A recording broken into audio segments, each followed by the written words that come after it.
अस्सलामुअलैकुम वरहमतुल्लाहि वबरकातुहू।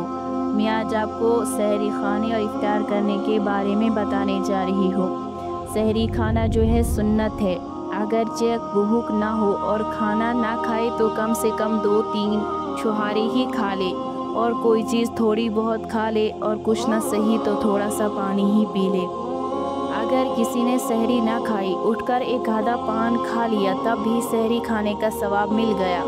सहरी में जहाँ तक हो सके देर करके खाना बेहतर है, लेकिन इतनी देर ना करे कि सुबह होने लगे और रोज़े में शुबह पड़ जाए, यानी शक पड़ जाए।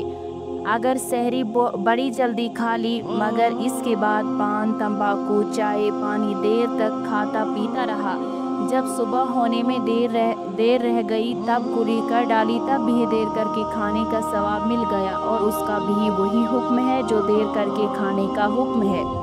अगर रात को सहरी खाने के लिए आँख ना खुली, सब सो गए, तो बेसहरी खाए सुबह का रोज़ा रखो। सहरी छूट जाने से रोज़ा छोड़ देना का बड़ी कम हिम्मती की बात और बड़ा गुनाह है। मुस्तहब ये है जबकि सूरज यकीनन डूब जाए तो फ़ौरन रोज़ा खोल डाले। देर करके रोज़ा खोलना मकरूह है।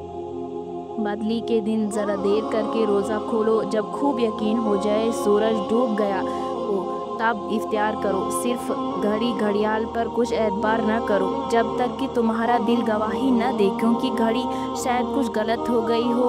बल्कि अगर कोई अजान भी कह दे लेकिन अभी वक्त होने में कुछ शुबा है, यानी कुछ शक है, तब भी रोज़ा खोलना दुरुस्त नहीं।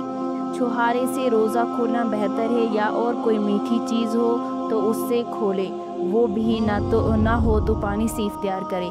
बाज़ी औरतें और बाज़े मर्द नमक की कंकरी से इफ्तार करते हैं और उसमें सवाब समझते हैं। ये अक़ीदा गलत है। जब तक सूरज डूबने में शुबा रहे, शक रहे, तब तक इफ्तार करना जायज़ नहीं है। ऐसी और वीडियोस देखने के लिए हमारे चैनल को सब्सक्राइब कीजिए।